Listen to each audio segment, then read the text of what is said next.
9th का chemistry है, पहला चैप्टर। क्वेश्चन द्रव के सामान्य गुणों का वर्णन करें। तुम लोग को 7 पॉइंट पिछले वाला पार्ट में हो चुका है। अब 8वां पॉइंट पर वाष्पन। वाष्प से बना है वाष्पन। तो वाष्प जानता है ना, पानी गर्म हो करके क्या बनता है, ठंडा करेंगे तो 0 डिग्री सेल्सियस जाएगा तो बर्फ ठोस रूप में आ जाएगा, और जब हीट एनर्जी देते जाएंगे तो वह अंत में वाष्प में बदलेगा। वाष्पन की सिंपल परिभाषा होती है, वाष्प किसी भी द्रव के वाष्प बनने की प्रक्रिया को वाष्पन कहते हैं। समझा? देखोगे, खास करके इंडिया की बात कह रहे हैं, जनवरी भर तो जाड़ा ऋतु ही रहता है, तो वाष्प बनने की प्रक्रिया प्रत्येक ऋतु में होती है। कहने का अर्थ एक साल में 12 महीने होते हैं ना, तो ऐसी बात नहीं है जो गर्मी के समय में ही पानी वाष्प बन करके स्वतः उड़ता रहता है। 12 महीना यानी 1 जनवरी से लेकर के 31 दिसंबर तक की बात करोगे तो वाष्प बनने की प्रक्रिया लगातार चलने वाली प्रक्रिया है, जो कभी नहीं रुकती है, चाहे जाड़ा हो या गर्मी हो, दिन हो या रात हो। यह एक ऐसी प्रक्रिया है जो लगातार जारी रहता है। तब सवाल ये पैदा होता है, क्या ये 12 महीने की अवधि में समान मतलब एक ही ढंग से वाष्प बनने की प्रक्रिया चालू रहती है? कहने का अर्थ, जनवरी में पानी जो है वाष्प बन करके उड़ता है, तो क्या उससे अधिक पानी फरवरी में उड़ता है वाष्प बन करके? जैसे नदी नाले, पोखरा, तालाब, झील, यहाँ तक कि समुद्र, जहाँ भी पानी का स्रोत है वहाँ पर वाष्प बनने की प्रक्रिया सालों भर चलती रहती है। तो हीट एनर्जी ज़्यादा मिलने पर फरवरी में लगभग मान करके चलो 15-20 फरवरी तक वातावरण का तापमान 20 डिग्री सेल्सियस से ऊपर प्रायः आ जाता है, और फरवरी से लेकर के रखो ना अक्टूबर के लास्ट तक गर्मी पड़ती है हम लोग के देश में। अपने ही देश की बात क्यों करें, वर्ल्ड के किसी भी कोने में वाष्पन की प्रक्रिया सामान्य प्रक्रिया है, जो लेस और मोर, कम या अधिक होता रहता है। वाष्पन की प्रक्रिया को प्रभावित करने वाले अलग कारक हैं, यानी कब अधिक होगा कब कम होगा, लेकिन ऐसी बात नहीं है जो बिल्कुल रुक जाएगा। कोई भी द्रव हो, पानी ही क्या, जैसे तो लोग पेट्रोल, एक खाली बर्तन में पेट्रोल रख दो, ऊपर से खुला हुआ रहे। अब देखो, जैसे ये एक बर्तन है, ये एक दूसरा बर्तन है, इसमें तू पेट्रोल दे दो 1 लीटर और इसमें पानी दे दो 1 लीटर। पी से हो गया पेट्रोल, डब्ल्यू से हो गया वाटर, पानी। समान मात्रा में लोगे या समान आयतन में 1 लीटर पेट्रोल लिया, 1 लीटर पानी लिया, तो दोनों में पहले पेट्रोल जो है इसका वाष्पीकरण तेजी से होगा पानी की तुलना में। तो वाष्पीकरण यानी वाष्प किसी भी द्रव का वाष्प के रूप में बदलना वाष्पन की क्रिया कहलाती है, इवेपोराइजेशन। दूसरी बात, अलग अलग द्रव में वाष्प बनने की प्रक्रिया अलग अलग होती है। कहने का अर्थ, इसमें मान लो 1 घंटा में 1 लीटर पेट्रोल में तुमको इसका 10% अगर वाष्प बन गया तो पानी का 10% नहीं बनेगा वाष्प, इसका कम ही अंश वाष्प के रूप में कन्वर्ट होगा। तो फरवरी से लेकर के खास करके अब मई के बाद हम लोग के यहाँ बारिश कब चालू होती है? 4 जून को भारत में मानसून प्रवेश करता है केरल के मालावर तट पर, और यही मानसूनी हवा संपूर्ण भारतवर्ष में बारिश करती है। लेकिन मानसून के भारत में प्रवेश करने से पहले तो लोग ध्यान देना, एक प्रैक्टिकल अनुभव है, जहाँ भी पानी का स्रोत है, नदी नाले, छोटे मोटे गड्ढा, तालाब, झील, सब जगह पानी का स्तर गिर जाता है, यानी इसमें से कोई चुराता नहीं है। वाष्पन की क्रिया के कारण मई आते आते छोटे मोटे गड्ढे, छोटे मोटे तालाब, छोटी मोटी नदी पूर्ण रूप से सूख जाती है।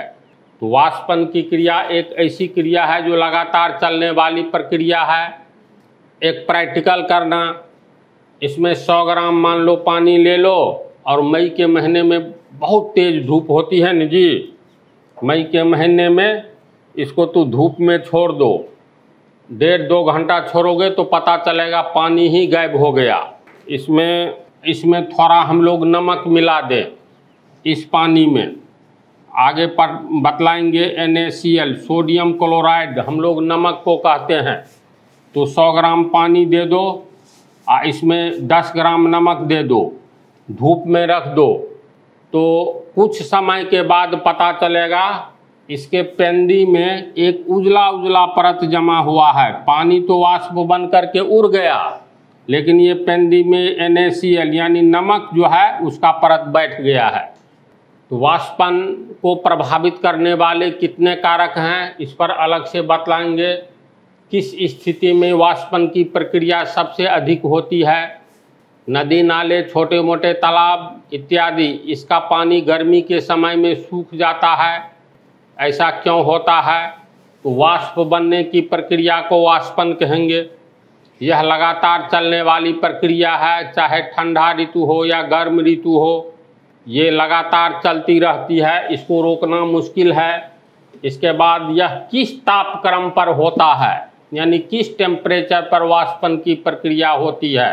तो क्वथनांक, बॉइलिंग पॉइंट, इसके बारे में बतलाए हैं। क्वथनांक का अर्थ होता है किसी भी द्रव का क्वथनांक उस टेम्परेचर को कहते हैं, ताप या तापमान को कहते हैं जिस टेम्परेचर पर कोई द्रव बॉयल करने लगता है। बॉयल मतलब उबलना, जब ये उबलेगा तो मतलब तेज गति से भाप बनबे करेगा।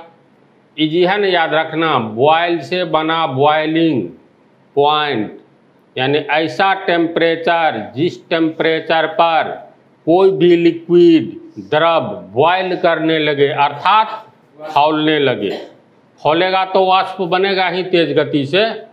तो जैसे जल का क्वथनांक 100 डिग्री सेल्सियस है न जी, तो इसका अर्थ है 100 डिग्री सेल्सियस पर पानी को अगर हम गर्म करेंगे तो 100 डिग्री सेल्सियस पानी अपने क्वथनांक पर, बॉइलिंग पॉइंट पर खौलने लगेगा।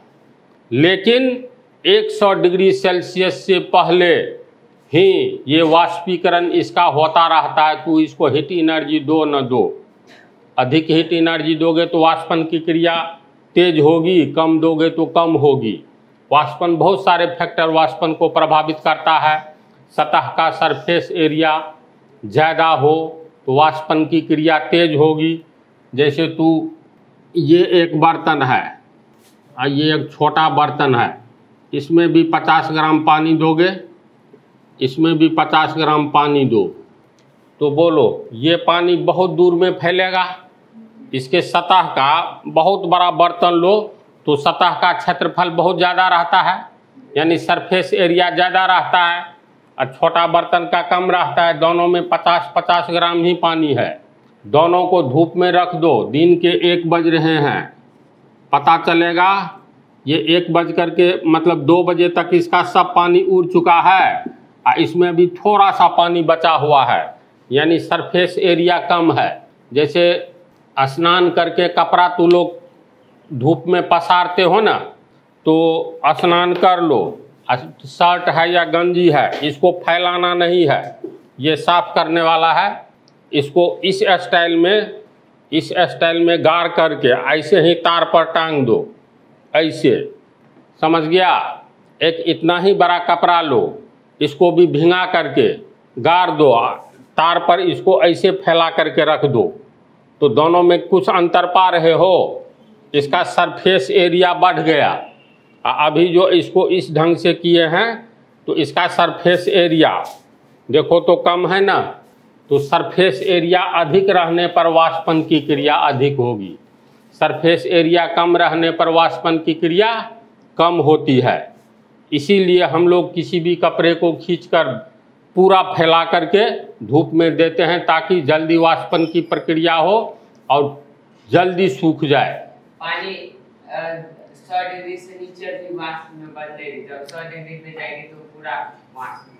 हाँ, 100 डिग्री सेल्सियस पर पानी पूर्ण रूप से वाष्प बन करके उड़ जाएगा, टेम्परेचर नहीं बढ़ेगा। इससे नीचे मान लो इसमें पानी है, इसका 60 डिग्री सेल्सियस है तापक्रम, इसका मान लो 60 से कम है, 40 डिग्री सेल्सियस है। दोनों तापक्रम पर वाष्प में यानी किसी भी टेम्परेचर पर वाष्पीकरण की क्रिया हमेशा होती रहेगी। जब ये 100 डिग्री सेल्सियस जाएगा तब ये अपने बॉइलिंग पॉइंट को प्राप्त कर लेगा और बॉयल करने लगेगा। खदबद खाना बनाते हैं तो पानी कुदकता है ना जी, तो गांव घर में कहा जाता है अदहन, यानी जब पानी खौलने लगेगा तो महिला सब कहती चावल लगाओ, धो करके चावल दो।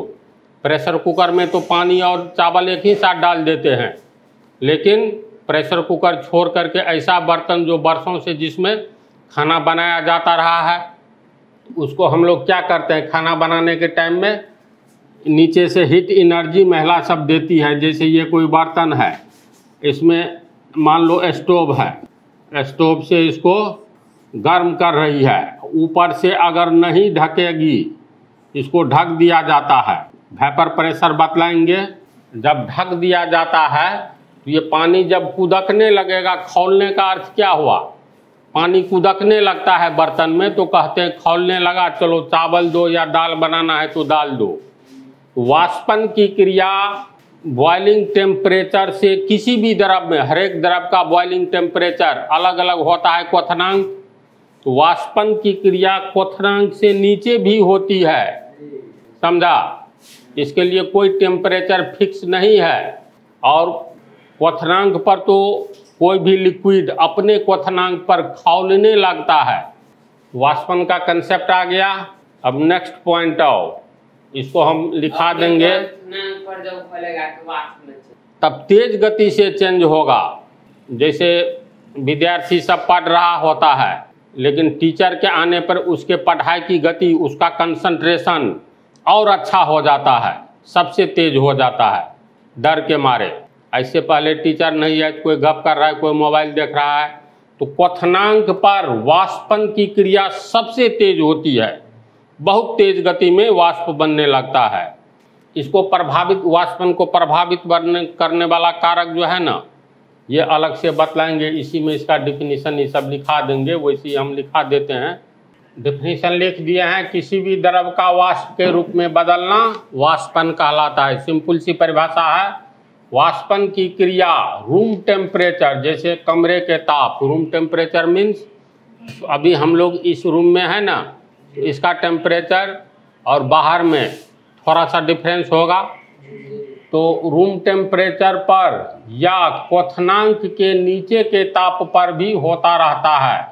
यह एक ऐसी प्रक्रिया है जो लगातार होती रहती है। इसी प्रक्रिया के कारण छोटी मोटी नदियाँ, नाले, गड्ढे, तालाब इत्यादि का जल स्तर घटने लगता है और अंततः ये सूख जाते हैं। तो कहने का अर्थ वाष्पन का कंसेप्ट मिल गया। इस पर अलग से क्वेश्चन ये बनता है, इसको अलग पार्ट में बतलाएंगे। तो इसमें जो पॉइंट है अगले पार्ट में ये लास्ट पॉइंट बतलाएंगे।